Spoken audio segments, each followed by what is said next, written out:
noches, bienvenidos a su podcast, Los Maestros del Miedo. Comenzamos. Una gallina para el nahual. Pachita, una anciana de Huixquilucan, Estado de México, me contó que siendo ella niña comenzaron a amanecer degolladas muchas de sus gallinas, y las pocas que quedaban no volvían a poner huevos de lo espantadas que quedaban.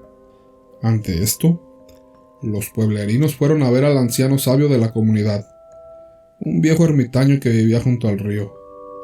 Querían preguntarle qué podían hacer ante lo que sucedía, y cuando llegaron, ya el viejo los esperaba sentado en su puerta, que al parecer, y sin que nadie se lo hubiera dicho, ya sabía a lo que iban, y les dijo lo siguiente: ya sé a lo que vienen, muchachos. Quien les causa ese mal es un sujeto que nació nahual, y esa es la causa por la que no sabe controlar su mal. Pero hay algo que él no sabe, y que es muy terrible. En caso dado, si llega a probar carne humana, se quedará como hombre lobo, y ya no podrá ser hombre nunca más. Solo existe una forma de evitarlo, pero es un tanto arriesgado, muy peligroso, y esta consiste en que alguien tiene que matar a una de sus mejores gallinas. En la noche marcar un camino con su misma sangre hasta la casa para que así pueda hablar con él. Deberá decirle que se vaya al monte y permanezca allá, hasta que aprenda a controlarse. Si no lo hace, mucha gente morirá por sus manos antes de poder matarlo a él. Y por nada le vayan a abrir la puerta. No lo dejen entrar aunque él se los pida. Valientemente el padre de Pachita se ofreció a realizar tan macabra ceremonia. Al caer la noche, él mató a su mejor gallina, y con la sangre marcó un camino hasta la casa, dejando un cuerpo al pie de la ventana. Después de medianoche se oyó un espeluznante aullido, y unos pasos de alguien que poco a poco se iba acercando a la casa.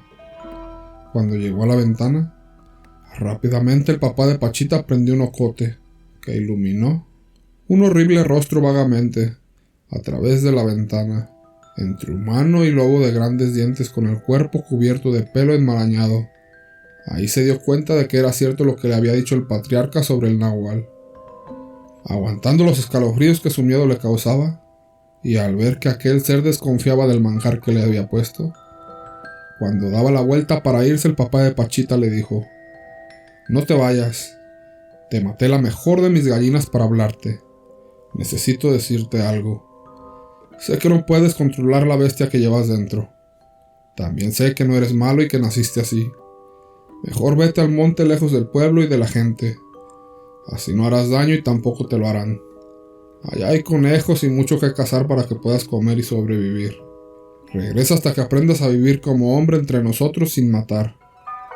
Trabajosamente la bestia contestó con palabras que sonaron muy roncas, mezcladas entre bestia y humano. ¿Por qué te atreves a llamarme con una gallina y me dices buenas palabras? Déjame entrar a tu casa para que platiquemos, le dijo aquel ser. No, no puedes entrar. Si pruebas mi carne o la de cualquier humano, te quedarás por siempre como un animal y te cazarán hasta que te maten. Mejor vete al monte y aprende allá en soledad sin hacer más daño, y regresa cuando estés listo como te comenté. El nahual lo miró por algunos minutos que parecieron eternos. Luego tomó la gallina con sus fauces y se fue corriendo en 4 patas rumbo al monte, emitiendo un fuerte aullido que se escuchó a lo lejos por todo el monte. Después, al pasar el tiempo, poco a poco las gallinas volvieron a poner huevos y a reproducirse. Unos años después tocó la puerta un harapiento hombre, tostado por el sol, cuya mirada mostraba astucia y tristeza. Le dijo al padre de Pachita: hace unos años me corriste al monte con muy buenas palabras, y me alimentaste con una de tus mejores gallinas. Ya aprendí, y de hoy en adelante en pago, ningún nahual matará tus gallinas mientras vivas. Dicho esto, agarró camino y desapareció. Pasaron los años, y el papá de Pachita murió. Cuando le llevaron al panteón, Pachita creyó ver aquel harapiento recargado en el tronco de un pirul, que estaba frente al panteón. El hombre tenía las mismas facciones y se le parecía mucho, mas de repente desapareció. Después de la última noche de novenario, a medianoche se oyó un largo y lastimero aullido como de despedida, que se alejaba rumbo al monte acompañando la triste partida de aquel que, aun arriesgando su vida, lo ayudó a controlar su transformación entre bestia y hombre, pero desde entonces no se le volvió a ver por aquellos alrededores. Segundo relato: Las manecillas mortales. Historia escrita por Cuauhtémoc de Jesús Domínguez Soto. Romina siempre había tenido una fascinación por los objetos antiguos, especialmente por los relojes. Cuando vio aquel reloj antiguo en una tienda de antigüedades, supo que tenía que tenerlo. El vendedor le advirtió que no funcionaba, pero Romina estaba decidida a arreglarlo.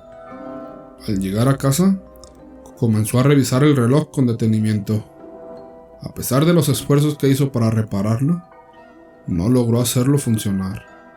Pero esa noche, cuando se despertó para beber agua, notó que el reloj estaba marcando la hora correcta. Pensó que se había equivocado al leer la hora antes de dormir, pero al mirar su teléfono confirmó que el reloj había comenzado a funcionar de manera misteriosa.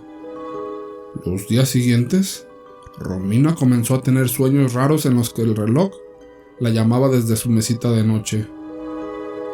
Cada noche que pasaba, los sueños se volvían más vívidos, hasta que una noche, Romina despertó con el reloj en la mano. A pesar de que había dejado el reloj en la mesa, ahora lo sostenía en su mano derecha. Pero eso no fue lo más raro. El reloj había cambiado.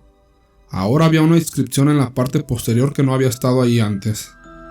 Esta decía así: te deseo tiempo y tiempo sin fin. Asustada, Romina decidió deshacerse del reloj, pero no importaba cuántas veces lo intentaba, el reloj siempre volvía a su mesita de noche.